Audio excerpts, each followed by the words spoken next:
How was the offseason? Like how happy are you with how you assembled the pieces and put everything together? We thought we had a solid offseason. We filled a lot of the needs that we felt we had. Now, we had a lot of turnover. We had 12 free agents that left the club. We signed back, quite a few of them, and added some new faces. And I think that we've kind of created a roster. We believe that is capable of winning the World Series. That's our goal is always to win the World Series. First.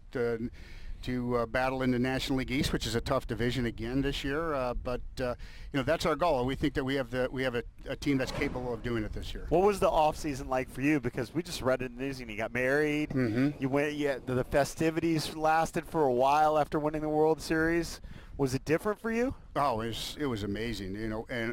Following the unbelievable 3 months of exciting baseball. I mean, we played, from June on. It was ridiculous. So that you talk about that type of good stress and some really some hectic times and that type of thing. We go rolling into the playoffs and do what we did in the playoffs. So that was magical. We were on a high, and then you've got the parades, and we went to the hockey game, the Cats game, and the White House visit, and it just went on for a while, and we're doing. And then you had to be deeply involved in picking your wedding invitations and all those things.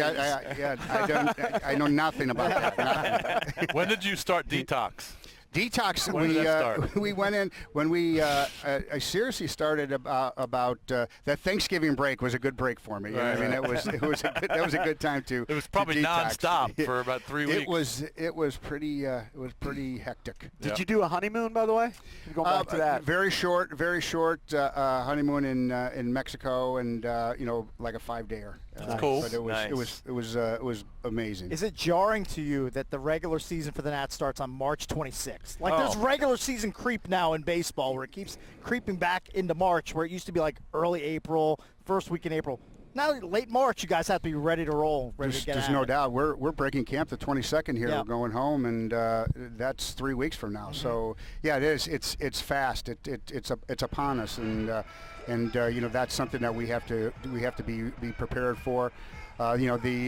The memo that we all got that I gave out to all the coaches and managers and players is that we want to be May 1st ready on March 26th. That's kind of our catchphrase to get us prepared for the opening day in spring training, because we got to hit the ground running, and we've got a really tough schedule at the beginning of the season. We open with the Mets and the Marlins, and then we've got the Dodgers on the schedule twice. We're done with the Dodgers by the time April's over for the season, so it's tough. How much does it help you knowing that obviously you never want to get off to a start like you did last year, but knowing that, if you stay with it and you get healthy, you can overcome any start? Does that help you? It helps us in the mindset that we know healthy we're as good as anybody. Yeah. It's how do you get over the trials and tribulations of losing players, and hopefully you don't get as unlucky as we were last year when we lost a lot of players, but we lost them all at the same time. And we were running lineups out there, as you guys know, that weren't very competitive just because they couldn't be. When you're losing your 1, 3, 4, 5, 6 hitters, it's hard to have that kind of depth to compete against some of the best teams in the league. So it helps us in our mindset, but we certainly don't want to get off to that kind of start. So losing Rendon, how does that affect Juan, in your opinion?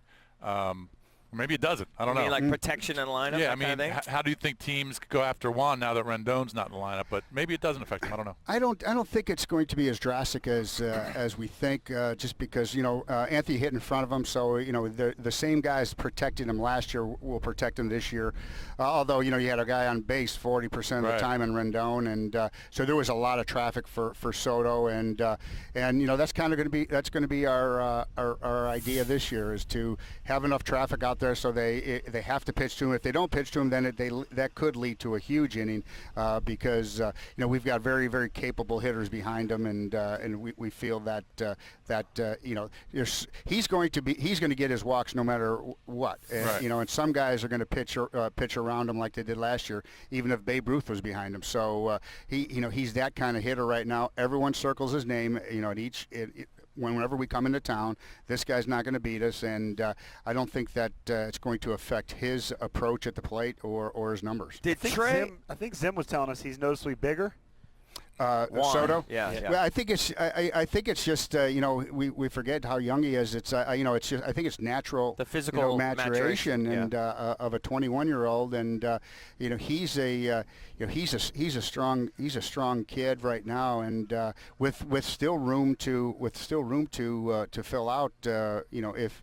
When he gets a little bit older down the road. We saw at the end of last year, I mean, obviously what Trey did, with that broken finger or whatever that was, it was unbelievable. And it was really sort of undersold, I thought. And then at the end, when the celebration and everything, and the general public could kind of see how jacked up that finger was. Did he ultimately get that fixed? I should know this. Does he have full functionality now? Is he going to be playing with 10 fingers, not 8 or 9? He's going to play with 10 strong fingers, and he had it cleaned out, the cartilage and the scar tissue cleaned out, and he had a procedure up at the right at the onset of the offseason. So he's 100%. He's 100% right now. He's got great mobility. He's got full range of motion and movement and strength. So he's about 95% range of motion, which I think is what he's going to get. Is he still going to wear like a pad or whatever on I'm not sure. I saw him hit the other day. On the bases for sure. On the bases for sure. Yeah.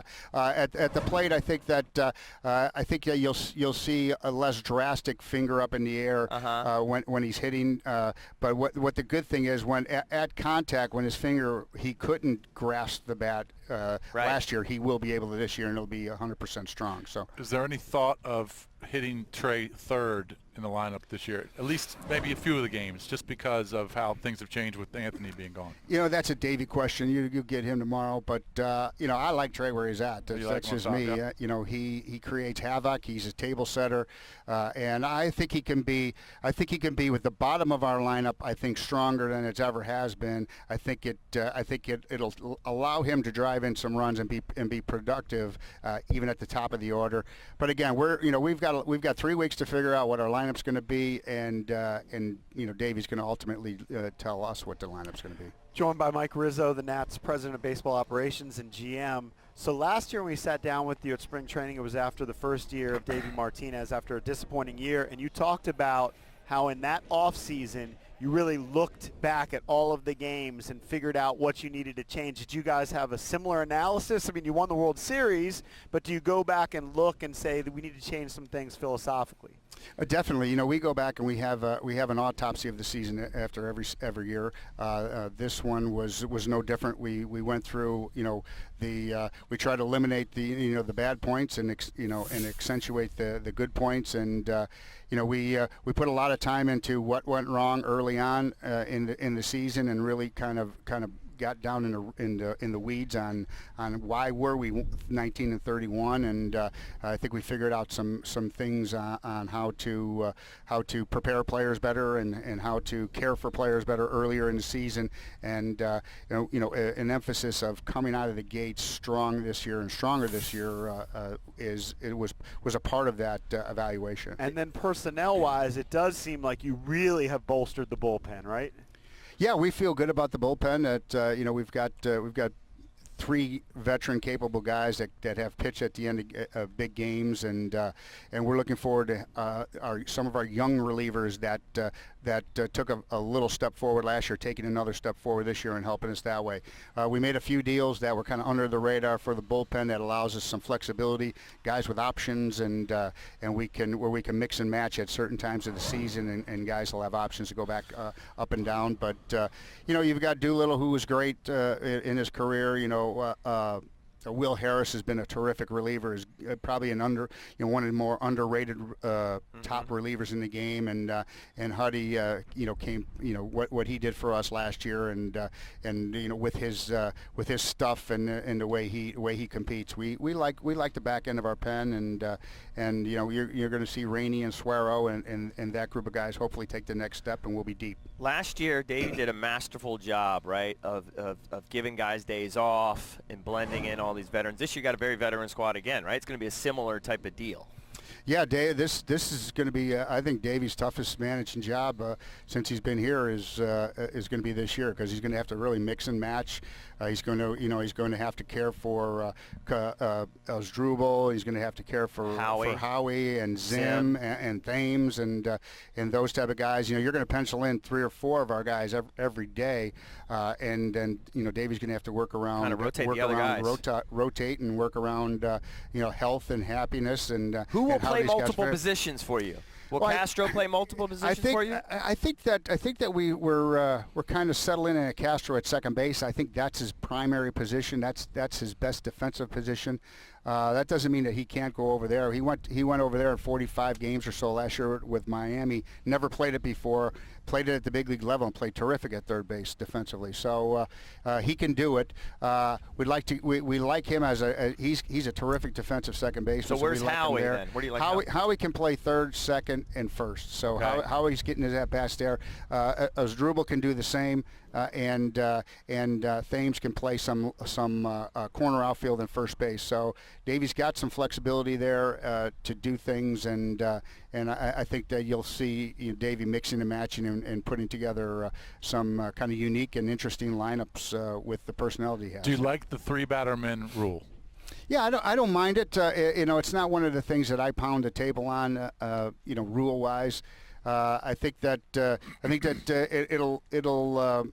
I know it's another level of strategy that the manager's going to have to deal with, and we had to deal with it in the front office when we made acquisitions on our roster construction. So I think that I don't think it's going to be as big a deal as people think it's going to be, but we're going to have to account for it. And at the beginning, it may be kind of a little bit of a learning curve, but that's why we're going to have to know our personnel and our bullpen very, very well, and so we know who can do what and how to strategize. Is there a proposal or a thought of a proposal to change a rule in baseball that you're not a fan of? Is there something out there that you just that's out there now? Yeah. What about teams picking their own opponents in the playoffs? I'm not a huge fan of that. To tell you the truth, I don't have all the details of it, but just off the top of what I've read in the media, that I'd have to get more explanation on that. Okay. What about expanding playoffs? Are you for that? I would not be. I like the smaller 2 wild cards. The one game playoff for the wild cards. Yeah, I think I like it the way it is. It wasn't. I don't know how it could get more exciting than it was last year. I just think that I guess getting more teams involved at the end, playing for something is important. But I don't want to water down the product in the playoffs, and I want it to be really, really difficult to get to the playoffs and to win the playoffs. So it means something. Yeah. Because Manfred wants to do this, if he adds the wild cards, he wants to do the 3-game series, and the higher seed plays all 3 at home. So the road team wouldn't have a chance to play at home. Yeah. So that's crazy. Well, there's a lot of smart people up there trying to get more interest in the game, and I think that they've done a good job with a lot of the things that they've proposed so far. And I'd have to see the details and to see if I'm with it or not. Right. When you were talking about third base, you didn't mention Keyboom as part of the equation. What have you seen thus far? I mean, it's early in the process. Oh, he's a big part of the equation. He is the equation. No, he's got an opportunity to play every day for us at third base. That's what we want to happen. We're certainly not going to rush it if he's not ready. But I forgot, what was his position when you scouted him? Was he a natural shortstop or third base? Yes, he's played shortstop his whole career. Going up through the minor leagues, we did put him at second base a little bit just to get him some versatility, and at third a little bit last year when to get a little versatility. But he's a natural shortstop. I like natural shortstops. I like when they move off shortstop and they can play other positions, because if you can play short, what makes it most difficult to go from short to third? To me, I played both of them in the minor leagues, and to me, third base is a difficult position because there's not many routine balls. Okay, you're getting the high velocity balls down the line. You're getting the spinning balls that are toppers. You're getting the swinging bunts, and it's just the angles that you get from the transformation from shortstop to third, the angle of the ball coming off the bat is difficult. They're more predictable at short. You have more, you have more time at short. Time, you have more time to adjust your feet. Yeah. Shortstop is a elegant athletic position. I think third baseman is more of a reactive step and dive type of position. And I think that those are it takes third base takes a guy with good instincts, good reactions, good hands, and good feet to make those.